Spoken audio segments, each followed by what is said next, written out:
E nessa aula a gente fala sobre vetores. Não sei se vocês se lembram, no nosso módulo 1, o nosso código 2, né, no segundo código que a gente fez, a gente era para receber, vou até compilar ele aqui, ó, mostrar para vocês.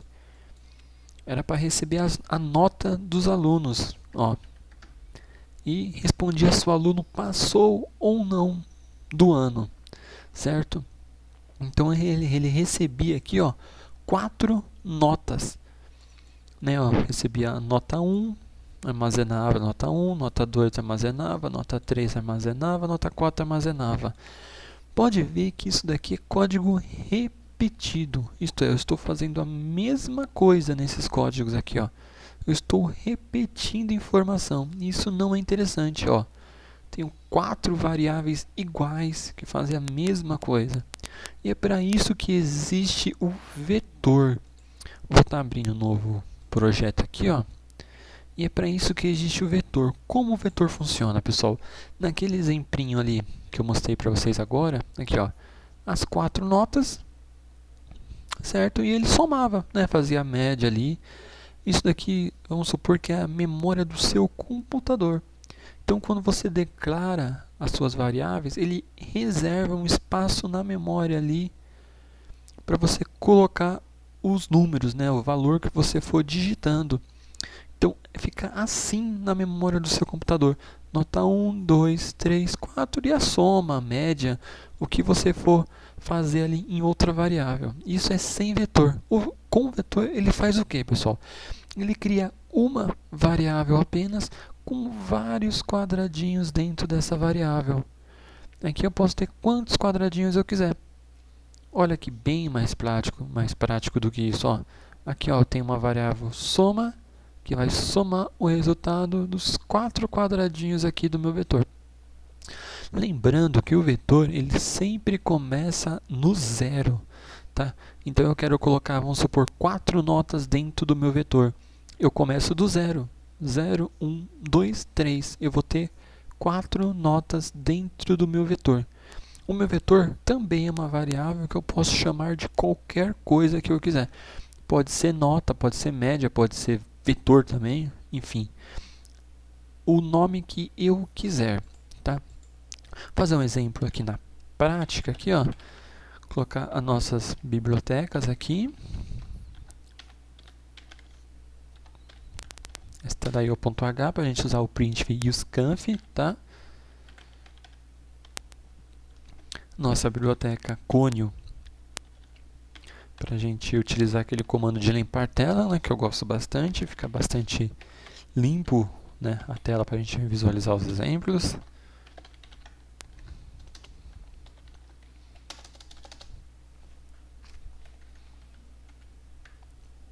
Aqui, comando para limpar a tela, CLR SCR, né, a gente limpar a tela para ficar melhor para a gente visualizar. Vamos começar aqui criando a nossa variável float, certo? Nossa variável vai chamar o quê? Vai chamar notas. Notas. Aí aqui eu declaro o meu vetor. Notas de quantas posições? De 4 posições. Isto é, eu vou ter uma variável e dentro desta variável vai ter 4 quadradinhos aqui, ó. E cada quadradinho desse vai receber uma nota, tá? Eu vou também criar uma variável chamada média. É soma, né? Vamos só somar por enquanto, para não complicar muito, tá? Eu coloquei soma igual a zero por quê? Às vezes, pessoal, na sua memória do seu computador ali, ela tem vários restos de código, vários restos de soma, vários restos de números. E por algum motivo o seu computador decide que essa variável soma vai receber alguma coisa do lixo da sua memória ali. Então isso pode interferir no resultado da conta.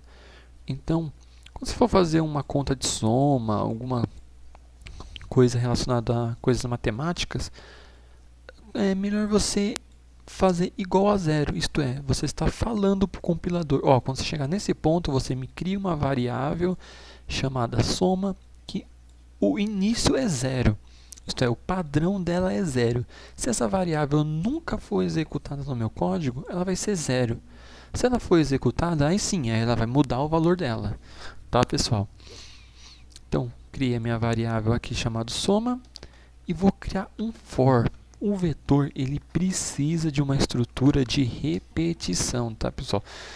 Tem como fazer sem estrutura de repetição? Tem como fazer sem estrutura de repetição, mas aí você voltaria naquela mesma coisa de ficar repetindo várias vezes o mesmo código. Vou dar um exemplo aqui, ó, sem estrutura de repetição. Como a gente deveria fazer?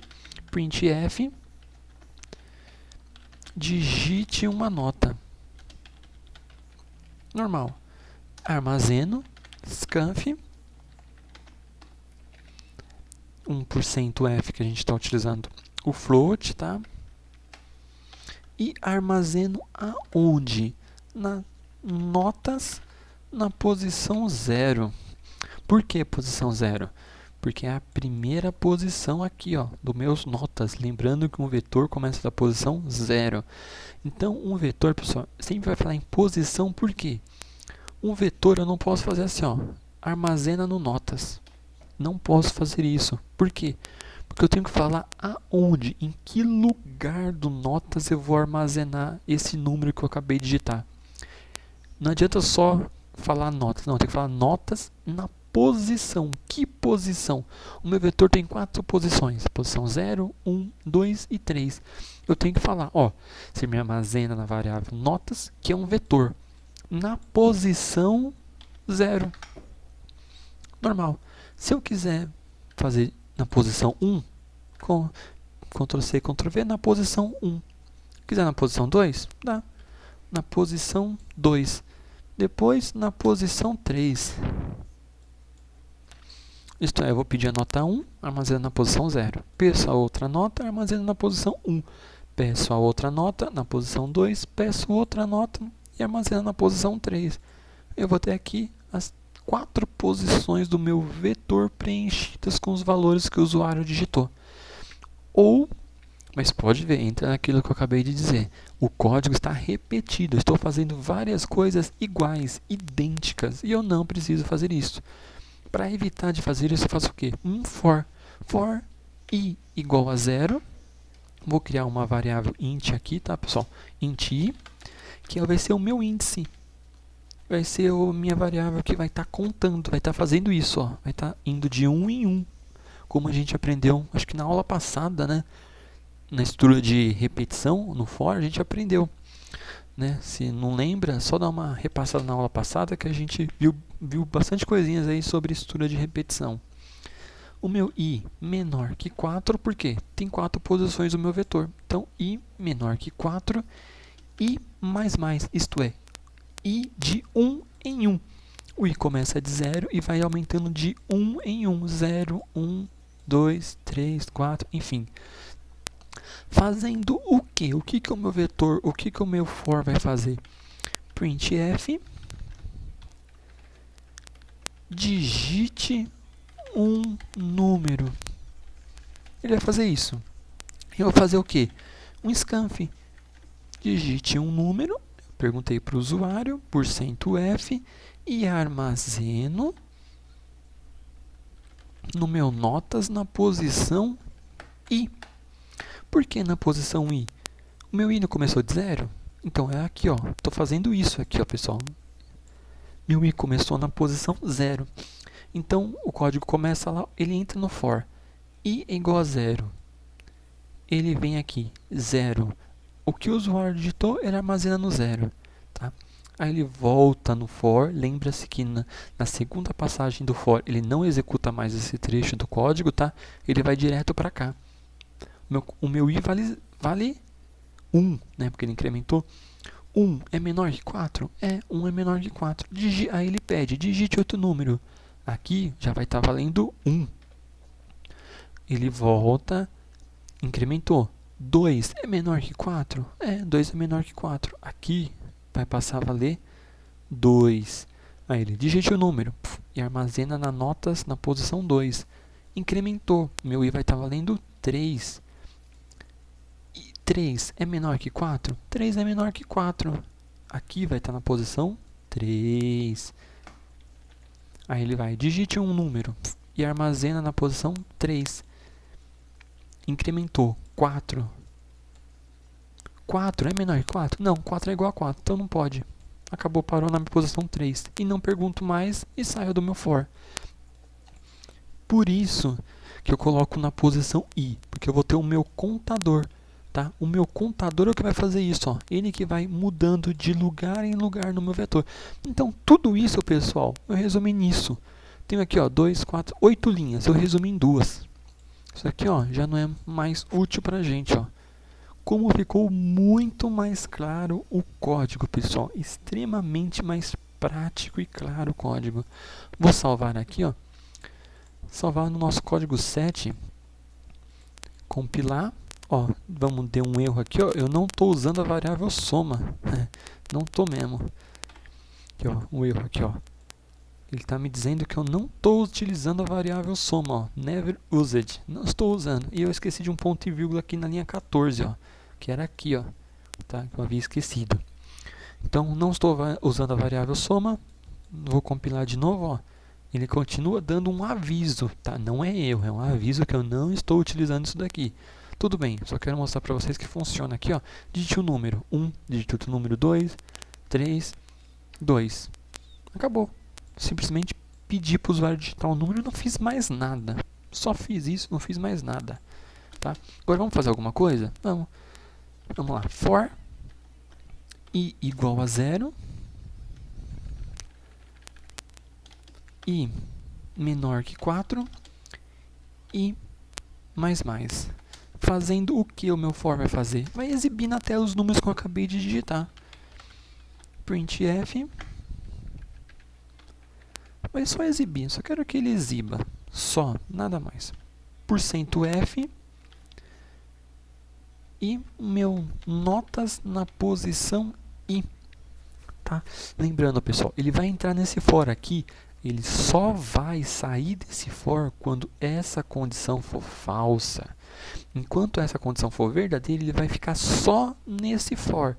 Quando for falsa, aí sim, aí ele vem para cá e entra no outro for. Tá? Então é bom vocês terem isso na cabeça. O for vai fazer isso até essa condição ser verdadeira. Quando for falsa, aí ele pula para a linha seguinte. Tá? Então aqui eu iniciei o meu i de 0, né? Meu i menor que 4, i mais, e exibindo, ó. Eu só vou exibir na tela o que eu acabei de digitar. Compilei, executei, digitei o número 2, 3, 6, 5.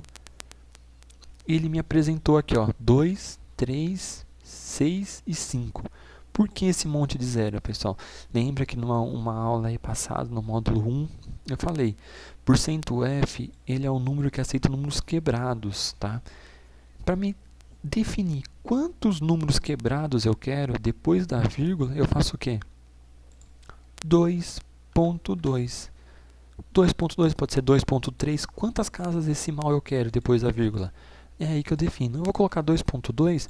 Eu vou pular uma linha aqui, tá, pessoal? Vou pular uma linha aqui para ficar melhor para vocês visualizar. %n, que também a gente já aprendeu, tá? Executa, digite o número, outro.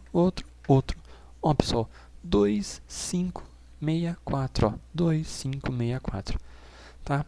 Então, solicitei para o usuário digitar o número e exibir depois esse número na tela. Não fiz nada além disso, somente isso. Agora eu quero que ele some esses números para mim. Então eu vou fazer o que? Soma vai receber soma mais notas na posição I.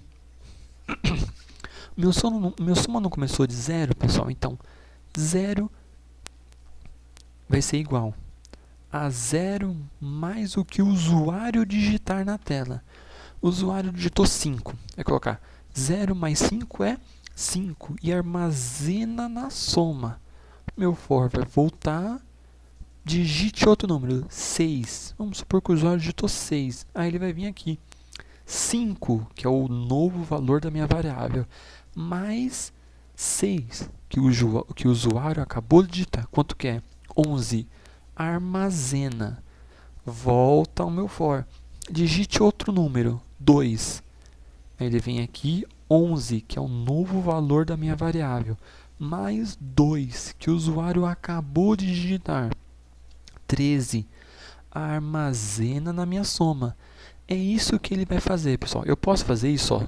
Uma variável é igual a variável mais alguma coisa. Ele vai ficar aqui, ó, sempre fazendo para mim, tá? E aqui eu vou o quê? Exibir soma. Ao invés de eu exibir a variável, eu exibo só a soma. A soma não é um vetor, a soma é uma variável única. Então eu venho aqui e exibo soma. Nada além disso. Compilo, ó, não deu mais aquela warning ali de atenção, né? Porque agora eu estou utilizando a minha variável soma. Executo, digite o número 2, 3, 5, 6, 16. Ó, 2, 3, 4, 5, 5 mais 5, 10, mais 6, 16. Olha que tranquilo, pessoal. Ele exibiu o número 16 aqui, ó, como eu havia falado para ele fazer. Então, ele solicita para o usuário o número, armazena na minha posição do meu vetor, tá? Lembrando que o meu vetor, nesse caso, tem 4 posições e começa do zero as posições. Então, você tem 4 posições, ele vai ter a posição 0, 1, 2, 3. Lembrando que quando se trabalha com vetor, tem que se colocar a posição, a variável mais a posição. Tanto para exibir, como para armazenar, como para fazer contas, eu preciso colocar a minha posição. Tá ok, pessoal?